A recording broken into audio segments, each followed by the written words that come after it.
We expect and we request that the constructive process ჩვენ ველით და ვითხოვთ, რომ საქართველოს და ევროკავშირის შორის კონსტრუქციული პროცესი განვითარდეს. ეს სომხეთისთვისაც და საქართველოსთვისაც მნიშვნელოვანია. საქართველოს ინტერესებს დღეს ევროპარლამენტში ქართული ოცნების ნაცვლად სომხეთის პრემიერი იცავდა.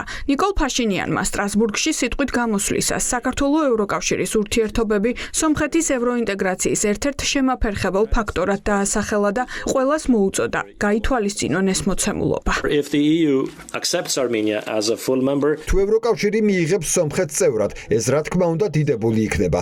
თუ არა, ჩვენ ამით მაინც მოვიგებთ, რადგან ჩვენ ვიქნებით ქვეყანა, რომელიც სრულად მოვა შესაბამისობაში ევროკავშირის სტანდარტებთან. თუმცა გულწრფელად გეტყვით, რომ სომხეთის ევროინტეგრაციის პროცესში ამ მომენტისთვის ყველაზე დიდი პრობლემა არის ის, რომ გაყინულია ევროკავშირის და საქართველოს პოლიტიკური დიალოგი. საქართველოს ჩვენთვის არის გზა ევროკავშირისკენ.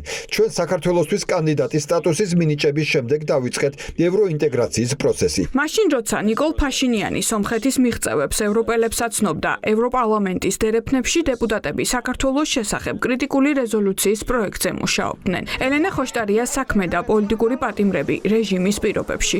ამ სათაურით რამდენიმე საათში სტრასბურგის სესიაზე საგანგებო დებატები დაიწყება. საქართველოს საკითხზე მომხსენებელი რასა იუგნევიჩიანი ტევ-პირველთან ინტერვიუში ამბობს, რომ ხანგრძლივი მოლაპარაკებების შემდეგ ევროდეპუტატები საქართველოს შესახებ ერთობლივ ტექსტზე შეჯერდნენ. მთავარი გზავნილები ეხება ელენე ხოშტარიას, ქალ პოლიტიკოს, რომელიც მხოლოდ მისი პოლიტიკური საქმიანობის გამო დააპატიმრეს, ეს კი ჩვენთვის მიუღებელია. სასამართლოს მიერ ელენე ხოშტარიას ისევ პატიმრობაში დატოვება გვიგზავნის სიგნალს, რომ რეჟიმი ნამდვილად სასტიკია. ის სულ უფრო და უფრო სასტიკი ხდება. ჩვენი გზავნილია, რომ კანდიდატი ქვეყნისთვის, რომელიც ევროკავშირისკენ მიიწევს, პოლიტიკური პატიმრების არსებობა შეუთავსებელია. ჩვენ ვეუბნებით მათ, ვინც ციხეშია, რომ ისინი მარტო არ არიან. ჩვენ გვახსოვს ისინი ვიცით მათ შესახებ და ვცდილობთ დავეხმაროთ მათ. დებატები არის გზავნილი ასევე სხვა ევროპული ქვეყნებისთვის, რომ წამოჭრან საქართველოს საკითხი და არ დაივიწყონ ეს ქვეყანა. ამ რეზოლუციაში ასევე ჩვენ ვახსენეთ სანქციების დაწესების აუცილებლობა. საქართველოს ევროპის დღის წესრიგში რჩება, ეს მთავარია, ამბობს კიდევ ერთი ევროპარლამენტარი. ნაჩო სანჩეს ამორი, რომელიც ევროპარლამენტში სოციალ-დემოკრატების ალიანსს წარმოადგენს, ფიქრობს, რომ ქართული ოცნების ყველა ნაბიჯი ევროკავშირში ინტეგრაციის საწინააღმდეგოდაა გადადგმული.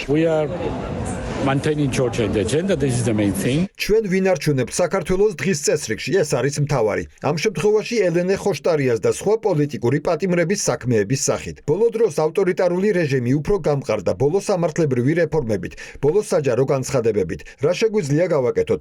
შეგვიძლია ამ სიტუაციიდან დასკვნები გამოვიტანოთ. ჩვენ უნდა დავუჭიროთ მხარი ქვეყანაში არსებულ პროევროპულ ძალებს. საგანგებო დებატების შემდეგ ევროპელი პოლიტიკოსები ხვალ საგანგებო რეზოლუციას უყრიან კენჭს. ევროპარლამენტის ვებგვერდზე გამოქვეყნებული ყველაზე დიდი პროევროპული ჯგუფების მომზადებულ ტექსტებში კი მთავარ მოწოდებად ხვდებით ჩანაწერებს.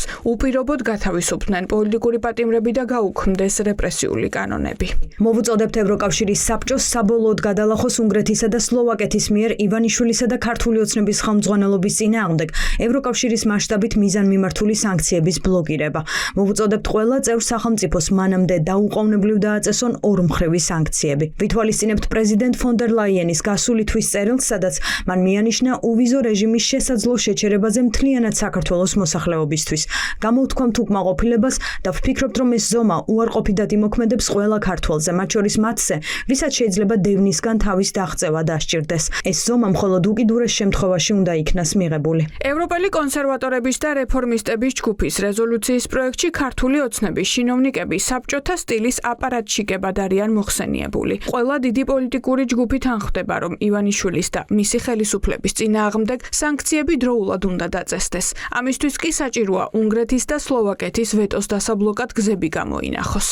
ევროკავშირმა თავი უნდა შეიკავოს ისეთი ფინანსური მხარდაჭერისგან, რომელიც შეიძლება სასარგებლო იყოს დემოკრატიულ უკუსვლაზე პასუხისმგებელი ქართული ოცნების აპარატჩიკებისთვის. მოვუწოდებთ საბჭოს და წევრ სახელმწიფოებს დააწესონ მიზნობრივი სანქციები მშვიდობიანი მომიტინგეების წინააღმდეგ ძალადობისა და ოპოზიციური დევნისთვის პასუხისმგებელი პირების მიმართ. ევროპარლამენტის საიტზე გამოქვეყნებულია იმ პოლიტიკოსების ტექსტებიც, რომელთა აზრსაც იქ არავინ ითვალისწინებს. ულტრამემარჯვენე პოლიტიკური ჯგუფის ტექსტში ძირითადად ქართული ოცნების მსგავს გზავნილებს შეხვდებით, თუმცა მათ გარშემო ევროპარლამენტში სანიტარული კორდონი არსებობს. შესაბამისად, ეს ჩანაწერები რეზოლუციის საბოლოო პროექტში არ მოხვდება.